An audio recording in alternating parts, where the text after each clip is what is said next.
Education and learning group के लिए बच्चों में सुनीता भारद्वाज सभी को नमस्ते। आज मैं आपको मैथमेटिक्स की क्लास के अंदर मैथ्स के कुछ सूत्र बताऊंगी और सूत्र के साथ साथ ही उन पर एक सवाल रखूंगी और उसी संख्या से आपको सारी चीज़ निकालना सिखाऊंगी। ठीक है बच्चों, चलिए साधारण ब्याज जैसा कि मैंने आपको बताया था, मूलधन क्या होता है, ब्याज क्या होता है, दर क्या होता है, समय क्या होता है। ठीक है, मैंने बताया था कि मूलधन यानी वो पैसा जो हमारा अपना है और हम उसको किसी को उधार दें या बैंक में डाल लें। ठीक है, वो होता है मूलधन। और दर क्या होती है, बैंक किस रेट से हमको ब्याज दे रही है वो होती है दर। और होता है समय, हमने अपना पैसा कितने समय के लिए डाला है वो समय होता है। तो बच्चों साधारण ब्याज निकालने का सूत्र सिंपल होता है, साधारण ब्याज बराबर मूलधन गुणा दर गुणा समय। दर प्रतिशत में होती है इसलिए बटा 100, यानी उसके नीचे लाइन खींच देंगे और नीचे 100 लिख देंगे। मूलधन निकालने का सूत्र क्या होता है बच्चों, मूलधन बराबर, मूलधन बाहर है तो मूलधन बराबर ब्याज गुणा 100 बटा दर इंटू समय। समय निकालने का सूत्र, यदि हमें समय पूछा है सवाल में कि बताएं समय क्या है, तो समय बराबर ब्याज गुणा 100 बटा मूलधन इंटू दर। अब एक सवाल में पूछा कि दर बताएं, दर कितनी है, तो ब्याज गुणा 100 बटा मूलधन इंटू समय बटा मूलधन इंटू समय। अब कई बच्चे पूछते हैं कि बटा क्या होता है, बटा क्या होता है बेटा, जैसे मैंने ब्याज गुणा 100 लिखा, उसके नीचे लाइन खींचेंगे और नीचे लिखेंगे मूलधन इंटू समय। आपको समझ आया बच्चों, मूलधन समय दर तीनों में जो चीज बाहर है वो नीचे नहीं होगी, ऊपर ब्याज गुणा 100 तो हो गई। जैसे मैंने कहा मूलधन बताए मूलधन कितना है, तो मूलधन बाहर हो गया तो ब्याज गुणा 100 बटा दर इंटू समय, नीचे दर इंटू समय रह गई, मूलधन बाहर हो गया।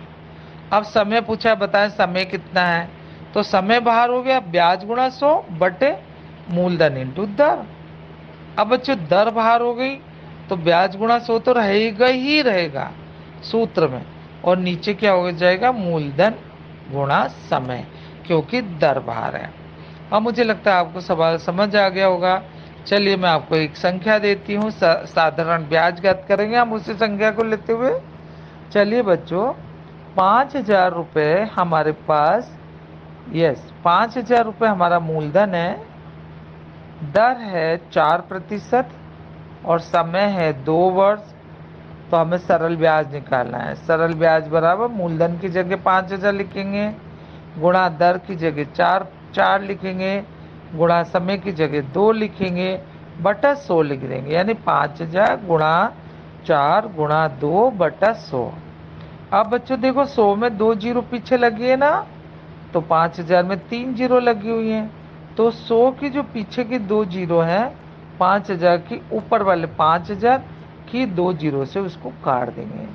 अब हमारे पास बच्चा 50 गुणा 4 गुणा 2, तो 50 को 4 से गुणा करें, फिर 2 से गुणा करें, या 4 को 2 से गुणा कर दे, 4 दूनी 8, और 8 को 50 से गुणा कर दे, तो 8 को 50 से गुणा करेंगे तो 8 पंजे 40, 40 हो गया ना, पीछे वाली जीरो ऐसे लगा दीजिए, तो 400 रुपये क्या हो जाएगा हमारा ब्याज हो जाएगा। ठीक है बच्चों, समझ आया। चलिए आप ध्यान से देखेंगे सब चीज समझ आएगी। अब मान लीजिए आपको मूलधन नहीं पता है, आपको ब्याज पता है। ठीक है, एक सवाल में ब्याज है 400 रुपये और दर है 4% और समय है 2 वर्ष। तो हमें क्या निकालना है बच्चों, मूलधन निकालना है। तो मूलधन बराबर क्या होता है, ब्याज गुणा 100।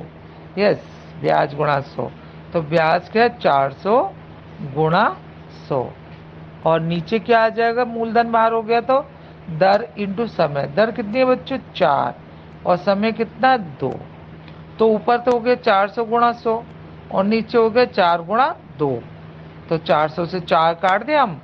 ठीक है, 4 एक कम 4 और 2 जीरो से 2 जीरो, 100 बार कट गया। ठीक है, अब ऊपर 100 गुणा 100 है और नीचे 2 है, तो 2 से 100 को काट दें, कितनी बार कटेगा बच्चों 50 बार। अब ऊपर बच गया 100 गुणा 50 और नीचे तो कुछ भी नहीं बचा, नहीं बचा ना, तो 100 को 50 से गुणा करेंगे तो क्या हो जाएगा 5,000। क्या आ जाएगा 5000। तो मूलधन क्या आ गया बच्चों 5000 आ गया। चलिए अब समय का भी कर लेते हैं हम। समय निकालना है तो समय बराबर, हाँ, ब्याज गुणा 100। तो ब्याज कितना होता है बच्चों, क्या है हमारे पास 400 रुपये। तो 400 गुणा 100 कर दिया। और हाँ, क्या निकाल रहे हैं, समय निकाल रहे हैं।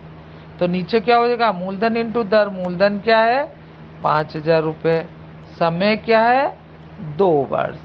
तो नीचे 5000 इंटू 2 हो गया, ऊपर 400 इंटू 100 हो गया। अब देखो बच्चों 100 की जो पीछे वाली 2 जीरो है ना, तो 5000 की पीछे वाली 2 जीरो काट दीजिए। आपको पता चल रहा है ना 100 में पीछे 2 जीरो है, ऐसे 5000 में पीछे 3 जीरो है, तो पीछे वाली 2 काट दी। अब आगे 50 बच गया मेरे पास, ऊपर 400 भी बचा है। तो 400 की 1 जीरो से 50 की 1 जीरो काट देंगे। अब ऊपर बचा 40 और नीचे बचा 5 गुणा 2।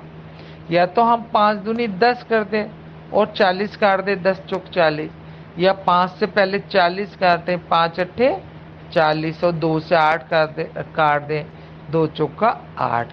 तो 4 क्या हो गया हमारा, हाँ बताए बच्चों क्या हो गया, 4 क्या हो गया, समय हो गया। समय हो गया ना 4 वर्ष। ठीक है, चलिए अब दर ज्ञात करना है, ये सवाल रखेंगे हम, आपको सीखने के लिए सुविधा होगी। अब दर ज्ञात करनी है, तो दर का ज्ञात करने का सूत्र क्या होगा, दर बराबर ब्याज गुणा 100।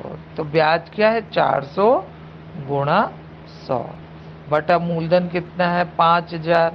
5000 गुणा 4%, 4 वर्ष हमारा समय हो जाएगा। ठीक है ना। तो 4 से 400 काट दी, या वही करिए आप, 100 की 2 जीरो से 5000 की 2 जीरो काट दीजिए। 400 की 1 जीरो से 50 की 1 जीरो फिर काट दीजिए। या आप 4 से 40 काट दीजिए, 10 बार 4 एकम 4, नीचे भी 4 है ना, और ऊपर 40 है तो 10 बार काट दिया। अब ऊपर 10 है नीचे 5 है, तो 5 से 10 काट दिए, 5 दूनी 10। तो 2 क्या आ गया बच्चों, 2% क्या आ गई, दर आ गई। दर आ गई 2%। तो बच्चों एक ही संख्या से, जो मैंने आपको संख्या दी थी, उन संख्या से आपने सरल ब्याज निकालना, मूलधन निकालना, समय निकालना और दर निकालना इस वीडियो में सीखा होगा। किसी का नियम, भाजकता का नियम क्या होता है, उसको कहते क्या है इसका मतलब। तो बच्चों भाजकता का नियम होता है कि हम बड़ी से बड़ी संख्या को देखते ही पता लगा लें, बिना भाग किए ये पता लगा लें कि ये इससे पूर्ण रूप से भाजित है या नहीं है। तो चलिए बच्चों 2 का भाजकता का नियम आपको बताती हूँ। यानी 2 से उस संख्या में भाग जाएगा ये नहीं जाएगा।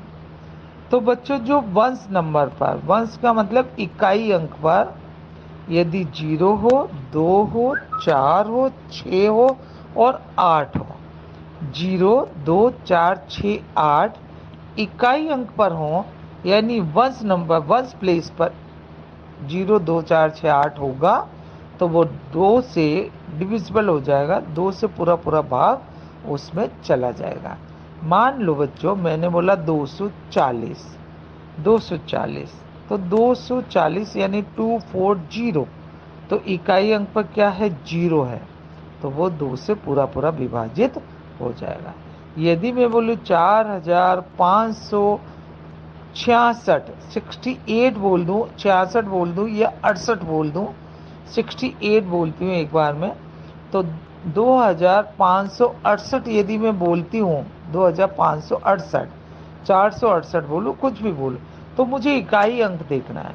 तो 68 बोला 68, तो 8 जो है इकाई अंक पर 8 है, 8 2 की टेबल में आता है। तो ये पूरी संख्या जो है, चाहे हम लाखों में संख्या ले लें, तो हमें इकाई अंक पर ही देखना पड़ेगा कि 0, 2, 4, 6, 8 होगा, तो वो क्या होगा 2 से डिविजिबल हो जाएगा। चलिए बच्चों अगला मेरा है 3 का भाजकता का नियम। 3 का भाजकता का नियम क्या कहलाता है, यानी बिना भाग के हम कैसे पता लगाएं कि ये 3 से पूर्णतः भाजित है या नहीं। तो बच्चों देखो, जो भी अंक दिए हुए हैं हमें, जो भी संख्या दी हुई है, मान लीजिए 526 दिया है, 527 दिया हुआ है, 528 दिया हुआ है, 656 दिया है, कुछ भी जो भी संख्या दी है उसको हम पूरी तरह से जोड़ेंगे, उन सब अंकों को जोड़ लेंगे, उन सब अंकों को। मान लीजिए 11,325 दे दिया, 11,325 यानी 1 + 1 + 3 + 2 + 5, तो 1 1 2, 2 में 3 जोड़ा 5, 5 में 2 जोड़ा 7, 7 में 5 जोड़ा 12। तो 12 जो होता है वो 3 की टेबल में आता है, 3 की टेबल में 12 आता है। तो ये भी यदि पूरा कुछ भी आए, 12 आए, 15 आए, है ना, 18 है, 21 आए, 33 आए, 36 आए, 63 आए, यानी जोड़ने पे ऐसी संख्या है जो 3 से डिविजिबल हो जाएगी, तो वहाँ पर 3 का भाजकता का नियम लागू हो जाएगा। चलिए बच्चों, आगे है मेरे पास 4 का भाजकता का नियम। 4 का भाजकता का नियम ये कहलाता कि पीछे की दो संख्या 4 से डिविजिबल हो, यानी 4 से भाजित हो, तो वो 4 का भाजकता का नियम उसमें अप्लाई हो जाएगा।